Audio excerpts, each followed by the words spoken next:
Bagaimana mungkin sih ada orang-orang sesempit ini cara berpikirnya? Sebodoh ini, sejahat ini. Menurut saya, kampanye Hari Mu'alaf Sedunia ini hanya bisa lahir dari orang-orang yang berpikiran sempit, dungu, dan jahat.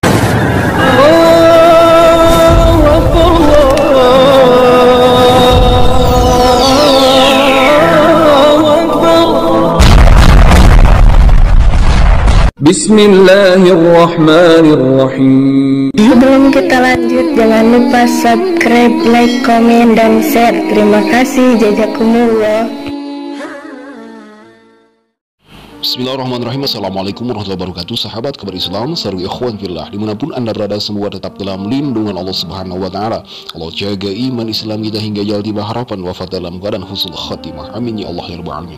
Sahabat ikhwan fillah, menarik sekali ya, ada sebuah cuplikan video seorang Ade Armando yang katanya dosen, tetapi ya dia mengomentari dan menanggapi katanya Hari Mu'alaf itu menyakiti orang Kristen.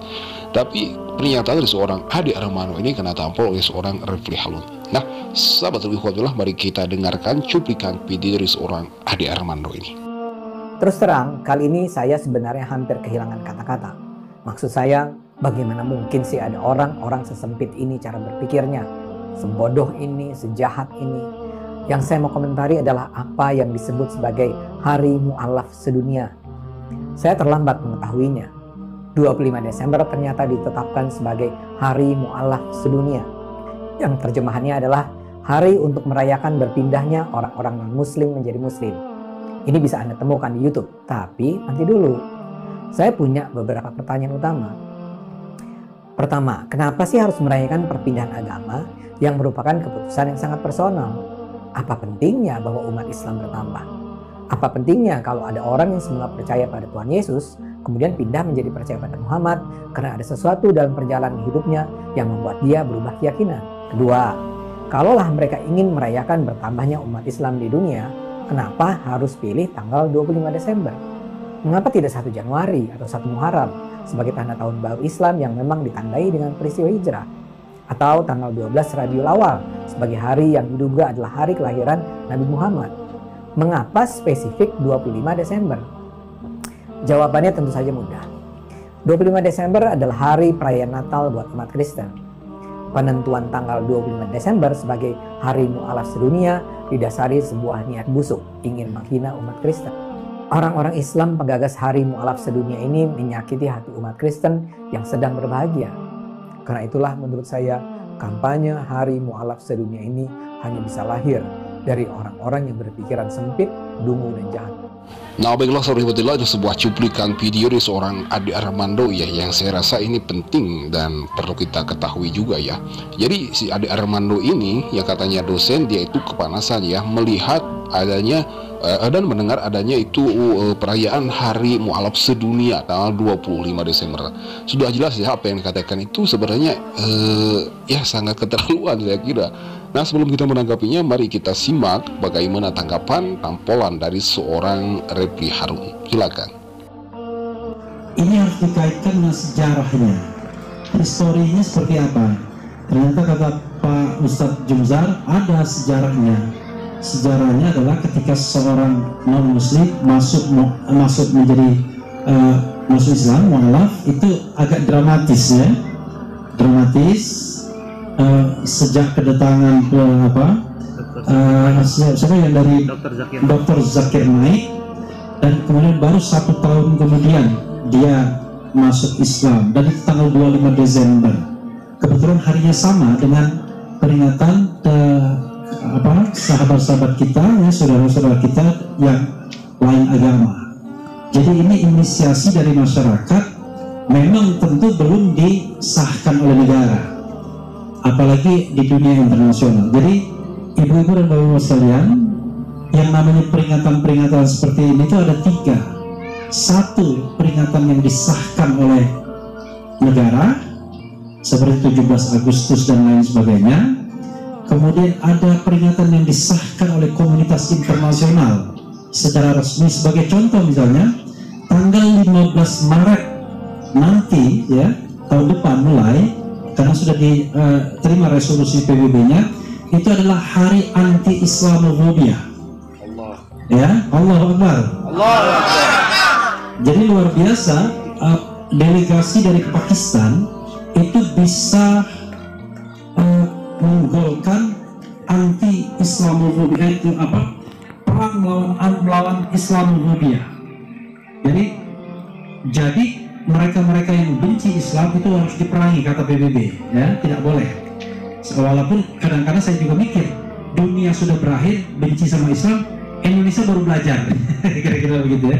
Mudah-mudahan pemerintah kita tidak Islamofobia, ya, atau kita tidak Islamofobia. Nah, itu peringatan yang diakui dunia internasional secara resmi. Yang ketiga adalah peringatan yang secara sosiologis, walaupun belum diresmikan tapi sering sekali diperingati. Contoh misalnya Valentine's Day, ya kan, Hari Valentine, ya kan. Hari Valentine itu ya tidak diresmikan oleh Indonesia, tidak ada peresmiannya dari PBB, tapi orang memperingatinya. Masa hari Valentine saja bisa diperingati, mualaf ini nggak bisa diperingati, kira-kira begitu ya.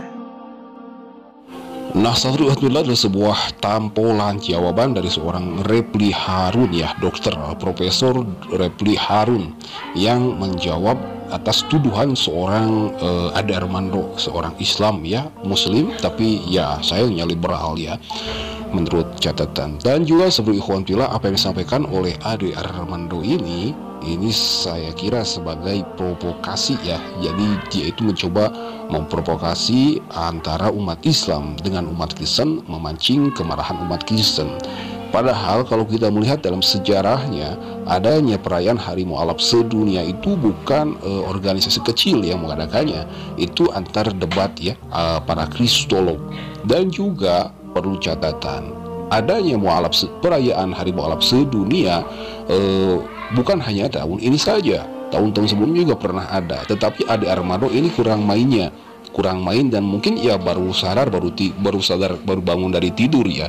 Dan juga seperti ikhwan fillah yang kita akan tanggapi apa yang disampaikan oleh Ade Armando ini, ya saya kira dia itu memprovokasi antar umat Islam dan umat Kristen. Nauzubillah, subhanallah, inna Islam liberal. Ade Armando dia menyebutkan mengapa harus tanggal 25 Desember, karena itu adalah hari perayaan suci orang-orang Kristen.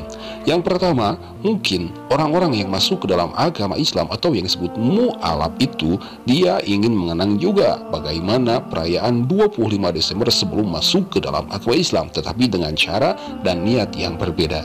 Niat yang berbeda, yakni dengan rasa bersyukur telah berpindah agama.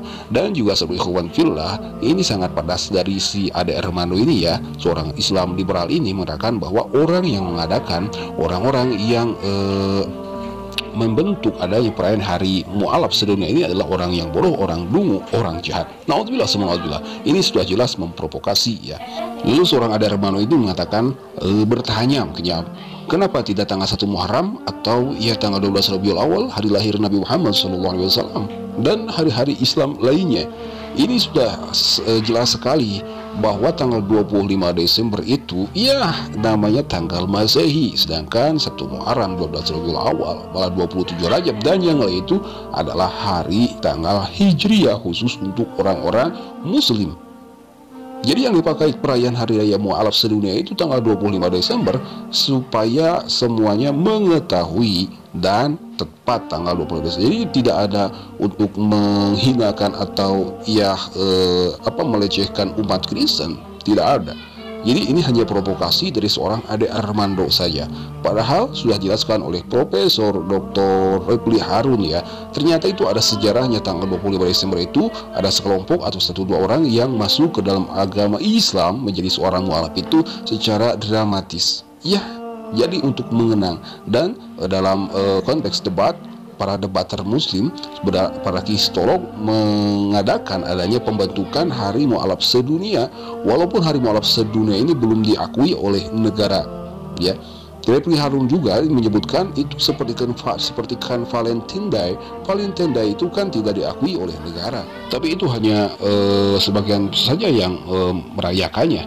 Nah, apa salahnya juga perayaan Hari Mu'alaf sedunia ini tidak semuanya merayakan, tapi hanya untuk para mu'alaf saja. Ini hanya personal saja, jadi masing-masing nafsi-nafsi. Yang saya heran mengapa seorang Ade Armando yang kepanasan, ya tiada lain menurut para ustadz kita yang menyebutkan Ade Armando ini seperti Abu Janda, Islam liberal. Nauzubillah, subhanallah, hanya untuk memprovokasi, menjadi provokator antar umat beragama. Ini juga penghancur negara. Nauzubillah, subhanallah. Nah, sahabat Ruhullah, mungkin hanya itu yang bisa kita simak dalam kesempatan kali ini. Semoga bermanfaat dan menjadi pengetahuan bagi kita ya. Mohon maaf bila ada kata khilaf, hadanallahu wa iyyakum ajma'in. Wassalamualaikum warahmatullahi taala wabarakatuh.